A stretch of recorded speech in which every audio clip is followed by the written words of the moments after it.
Bonjour et bienvenue dans la deuxième saison des podcasts du collectif Voix libérée. Secret de la confession contre protection de l'enfance. C'est un sujet qui met face à face deux absolus, on dirait. D'un côté, le sacré, l'inviolable, ce dialogue entre une âme et Dieu, et de l'autre, une exigence fondamentale de notre société, protéger les plus vulnérables. Et les sources qu'on a sur la table aujourd'hui nous plongent vraiment au cœur de cette fracture. Oui, une fracture qui est devenue un véritable séisme politique et juridique. Tout s'est vraiment cristallisé autour du rapport de la Commission sur les abus sexuels dans l'Église, la CIAZ, et plus récemment autour d'une proposition de loi déposée le 28 janvier 2026.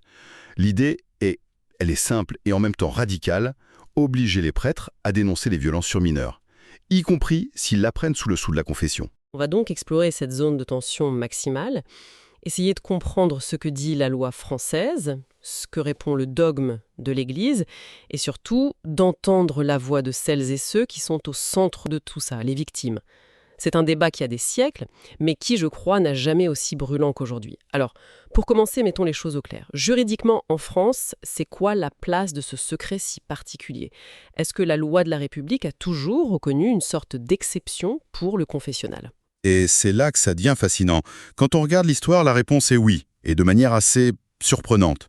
Le Code pénal de 1810, qui est vraiment le socle de notre droit, ne mentionne pas spécifiquement les prêtres. Son article 378 punissait la violation du secret professionnel pour les médecins, et je cite, « toutes autres personnes dépositaires par état ou profession ». C'est une formule assez large. Et prêtres ont été inclus là-dedans. Immédiatement. Moins d'un an après, le 30 novembre 1810, une décision de justice, la jurisprudence Lavenne. Et là, on a explicitement étendu ce secret professionnel aux prêtres catholiques. Et le plus fou, c'est qu'au cours du 19e siècle, le secret de la confession est devenu une sorte d'étalon, un modèle. Un modèle pour les autres secrets professionnels, même le secret médical. C'est incroyable. Donc dès le début, la République française, même juste après la Révolution, a non seulement accepté ce secret religieux, mais l'a quasiment érigé en exemple. C'est fou de penser que ce qui était une référence à l'époque est aujourd'hui au cœur d'une telle controverse. Exactement. Ça montre à quel point c'était ancré dans la société. Aujourd'hui, la situation est beaucoup plus nuancée. L'article 226 du -13 du Code pénal actuel punit toujours la violation du secret professionnel. Et les ministres du culte y sont bien soumis. Mais, et c'est le mais capital, l'article suivant, le 226-14, introduit des exceptions. C'est-à-dire ? Il précise que pour les cas de violence sur mineurs, la personne tenue au secret peut informer les autorités, sans être poursuivie pour violation du secret. Le mot-clé, ici, c'est peut. Ah oui. C'est une faculté, une permission. Ce n'est pas une obligation. D'ailleurs, une circulaire du ministère de la Justice de 2004 l'a confirmé noir sur blanc. L'absence de dénonciation par une personne tenue au secret ne peut pas être sanctionnée pénalement. Attends, si je comprends bien, ça veut dire qu'un prêtre qui entend en confession le récit d'un crime horrible sur un enfant peut légalement choisir de ne rien dire et ne risque absolument rien aux yeux de la loi française. Pour beaucoup de gens, aujourd'hui, ça paraît juste impensable. C'est pourtant l'état actuel du droit. La loi lui ouvre une porte pour parler, mais ne le pousse pas à la franchir. Et il y a une autre subtilité qui vient d'une affaire judiciaire importante, celle de l'évêque Piquant, en 2001. La justice a fait une distinction. Elle a estimé que le secret protège une confidence reçue spontanément, ce qui est le cas typique de la confession. Mais en revanche, le secret ne couvre pas des faits qu'un évêque apprendrait en menant, disons, une sorte d'enquête interne dans son diocèse. Donc la justice fait une distinction très fine entre ce qui est dit dans le cadre du sacrement et ce qui est appris en tant que responsable hiérarchique. Ça complique tout. J'imagine que dans la réalité, la frontière entre les deux doit être incroyablement floue.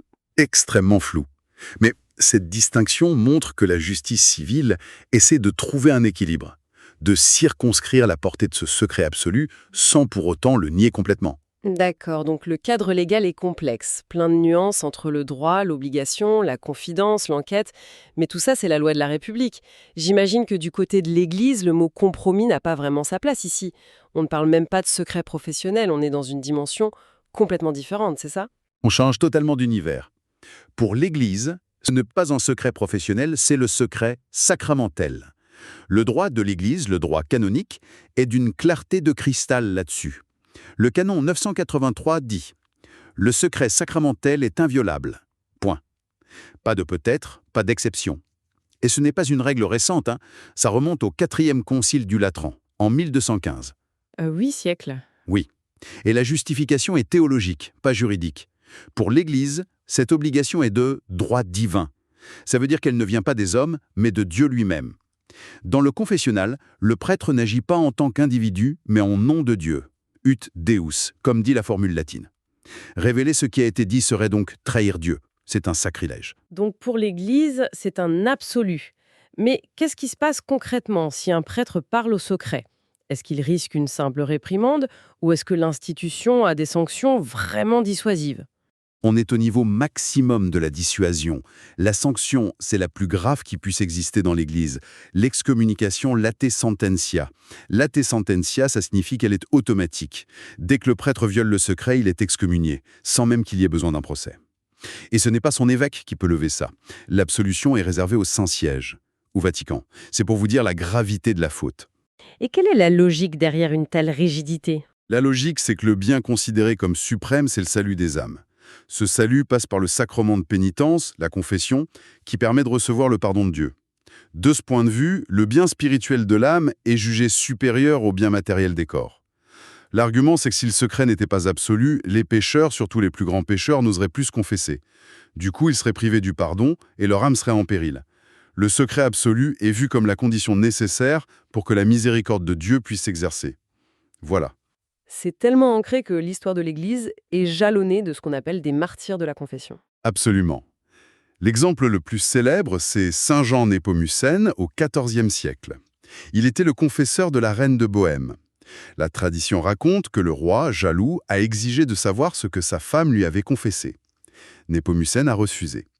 Il aurait été torturé et jeté dans la Voltava. Il est devenu le saint patron du secret de la confession. C'est pour dire que ce principe est non négociable, au point de devoir mourir pour lui. Ok, donc on a cette forte verse théologique, construite sur 8 siècles de tradition, de droit divin, mais en face, il y a un mur bien réel, tragique, la parole des victimes. Et c'est là que tout le débat bascule.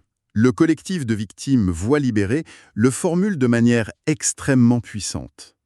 Pour eux, la question n'est ni juridique ni théologique. Elle est, et je les cite, profondément incarnée. Et ils posent une question simple et terrible.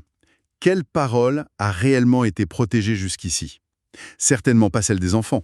C'est une question qui retourne complètement la perspective. Totalement. Ils affirment que, dans les faits, ce secret a servi de bouclier pour protéger les agresseurs et, au-delà, l'institution elle-même. Leur conclusion est donc sans appel. Aucun secret, religieux ou non, ne doit primer sur la protection des mineurs. Et c'est là qu'on voit le fossé. La loi française, on l'a vu, parle d'une faculté de dénoncer. Une option, une porte ouverte. Mais pour les victimes, cette option qui n'est pas saisie, ce n'est pas vécu comme une neutralité. C'est vécu comme une trahison active, comme un choix délibéré de protéger l'agresseur plutôt que l'enfant. C'est exactement ça. Leur position fait d'ailleurs écho à celle de Jean-Marc Sauvé, le président de la SIAS. Il a eu cette phrase très forte: « L'obligation de protéger la vie est supérieure au secret de la confession ». On a vraiment un choc frontal entre deux systèmes de valeurs. Et cette méfiance envers le confessionnal, ce n'est pas quelque chose qui est apparu avec le scandale des abus, si? En regardant les sources, j'ai eu l'impression que c'était plus ancien. Beaucoup plus ancien.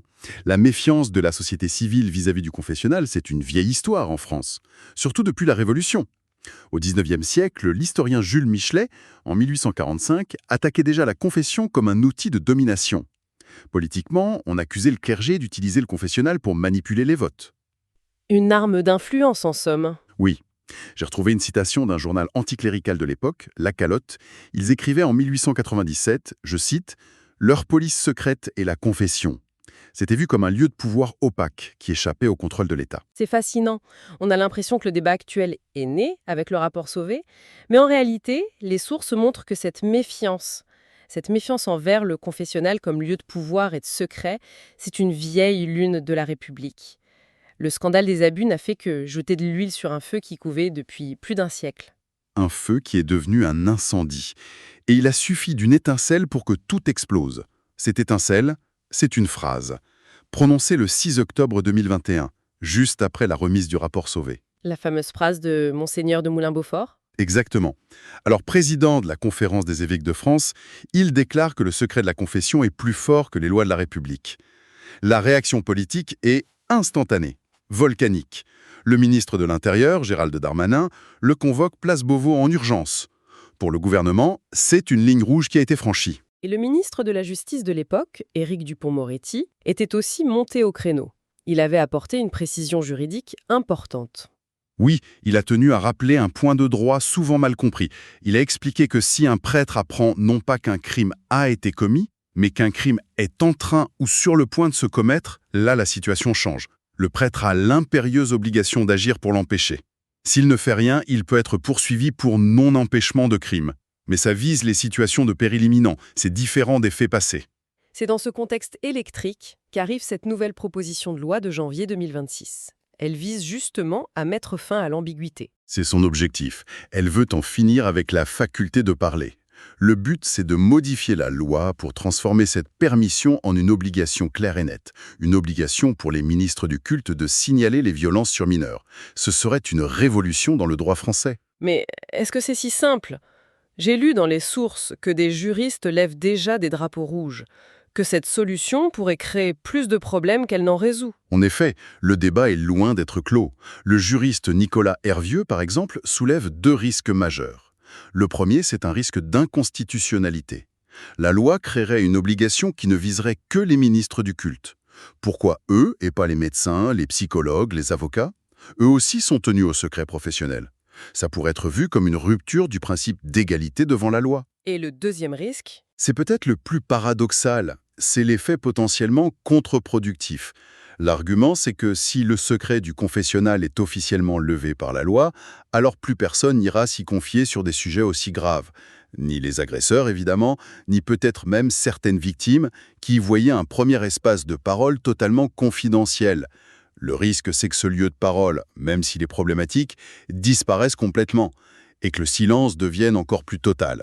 On se retrouve donc face à un conflit entre 2 mondes, 2 logiques qui semblent irréconciliables. D'un côté, le droit canonique, qui protège un secret divin pour le salut des âmes. De l'autre, le droit pénal qui cherche à protéger l'intégrité des enfants. C'est vraiment une tension entre le ciel et la terre. C'est une confrontation directe entre la protection du sacrement et la protection de l'enfance, entre une logique de miséricorde divine qui vise à pardonner le péché et une logique de justice humaine qui vise à punir le crime. La question que les législateurs devront trancher, elle est vertigineuse. C'est de savoir si l'un peut exister sans porter une atteinte jugée inacceptable à l'autre. Et la pensée sur laquelle on peut rester, c'est peut-être celle-ci.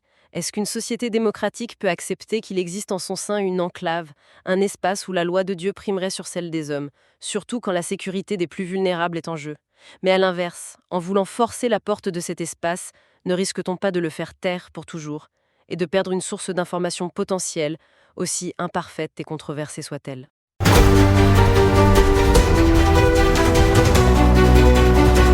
Merci d'avoir écouté cet épisode. Ce podcast est produit et réalisé par le collectif Voix libérée. Pour nous écrire, témoigner ou partager, envoyez un mail à pecantores37@gmail.com. Parce que nos voix comptent, parce que le silence n'est plus une option, parce que la mémoire exige justice et vérité. À la semaine prochaine.